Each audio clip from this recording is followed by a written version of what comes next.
Hindenburg research के संस्थापक net Anderson ने फर्म को बंद करने का ऐलान किया है। यानी जिस हिंडनबर्ग रिसर्च की रिपोर्ट आपको बार बार सुनने को मिलती थी, अब वो बंद हो जाएगी। इस ऐलान के साथ ही कॉरपोरेट जगत के छिपे राज और गड़बड़ियों को उजागर करने वाली जांच पड़ताल का एक दौर खत्म हो जाएगा। लेकिन ऐसा क्या हुआ कि हिंडनबर्ग को बंद करने की बात कही गई, या ऐसा क्या हुआ कि हिंडनबर्ग रिसर्च अब बंद हो रहा है? हिंडनबर्ग ने अपनी शॉर्ट सेलिंग गतिविधियों और रिपोर्ट से उद्योग जगत का ध्यान अपनी ओर खींचा था। इसके कारण भारतीय अरबपति गौतम अडानी के नेतृत्व वाले अडानी समूह के लिए अरबों डॉलर का नुकसान उठाना पड़ा। सवाल है, एंडरसन हिंडनबर्ग को बंद करने का फैसला क्यों ले रहे हैं? एंडरसन ने फर्म को बंद करने के फैसले के बारे में कहा है कि हिंडनबर्ग को बंद करने का निर्णय एक बहुत ही व्यक्तिगत निर्णय है।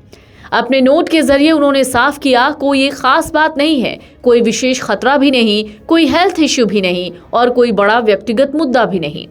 इसके बजाय उन्होंने राहत की इच्छा और नए अध्यायों पर आगे बढ़ने की आवश्यकता का हवाला दिया। उन्होंने कहा, शुरुआत में मुझे लगा कि मुझे खुद को कुछ चीजें साबित करने की जरूरत है। अब मुझे आखिरकार खुद के साथ कुछ आराम मिला है, शायद मेरे जीवन में पहली बार। अमेरिका स्थित शॉर्ट सेलर हिंडनबर्ग रिसर्च ने 24 जनवरी 2023 को अडानी ग्रुप के खिलाफ अपनी मूल रिपोर्ट जारी की। इसका शीर्षक था Adani group, how the world's third richest man. Corporate history में सबसे बड़ा कौन ये खींच रहा था। रिपोर्ट में आरोप लगाया गया कि समूह दशकों के दौरान स्टॉक हेरफेर और धोखाधड़ी में लगा हुआ था।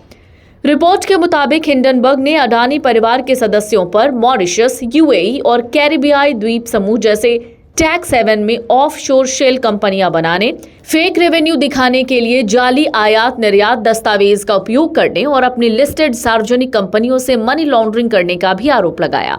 हालांकि अडानी ग्रुप ने सभी आरोपों से इनकार किया था। अब अपने मूल सवाल पर आते हैं। सवाल है कि आखिरकार क्यों बंद हुई Hindenburg research? Founder Nathan Anderson ने बुधवार देर रात हिंडनबर्ग रिसर्च के बंद होने का ऐलान किया। हिंडनबर्ग रिसर्च की शुरुआत 2017 में हुई थी।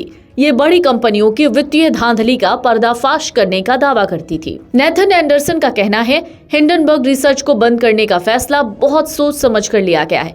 हालांकि उन्होंने कंपनी को बंद करने का कोई सटीक कारण नहीं बताया। एंडरसन का कहना है, कंपनी की शुरुआत जिस मकसद को लेकर हुई, उसे पूरा होने के बाद इसे बंद कर दिया जाएगा। एंडरसन ने हिंडनबर्ग रिसर्च फर्म को बंद करने के फैसले के बारे में स्पष्ट किया कि ये उनका पर्सनल डिसीजन है। हिंडनबर्ग रिसर्च ने कई बड़ी कंपनियों के खिलाफ गंभीर वित्तीय गड़बड़ी के आरोप लगाए थे। इनमें भारत का अडानी ग्रुप और अमेरिका का इकान एंटरप्राइजेज शामिल है। हिंडनबर्ग रिसर्च की रिपोर्ट ने इन कंपनियों को अरबों डॉलर का नुकसान पहुंचाया था। अडानी ग्रुप को सबसे ज्यादा झटका लगा था। जब हिंडनबर्ग रिसर्च की रिपोर्ट आई तो अडानी ग्रुप के मालिक गौतम अडानी दुनिया के चौथे सबसे अमीर शख्स थे। लेकिन रिपोर्ट आने के बाद ग्रुप की सभी लिस्टेड कंपनियों के शेयरों में भारी गिरावट आई। अडानी उस समय टॉप 20 रईसों की लिस्ट से बाहर हो गए थे। अब कौन है नेथन एंडरसन? हिंडनबर्ग रिसर्च के फाउंडर और प्रमुख विश्लेषक नेथन एंडरसन थे। एंडरसन और उनकी फर्म को सार्वजनिक तौर पर अलग अलग कंपनियों के खिलाफ वित्तीय अनियमितताओं की रिपोर्ट प्रकाशित होती थी। इसमें कथित रूप से वित्तीय धोखाधड़ी के मामले थे जिन्हें उजागर किया जाता था। एंडरसन अपने काम की वजह से अक्सर विवादों में रहे, उन्हें आलोचनाओं का भी सामना करना पड़ा। हालांकि एंडरसन ने हमेशा दावा किया कि उन्होंने जो कुछ भी किया उसका मकसद कारोबार जगत की गंदगी को निवेशकों के सामने लाना है। Video desk amarujala.com। Amar Ujala Jeevanjali के सारथी की मदद लें और महाकुंभ में स्नान जरूर करें।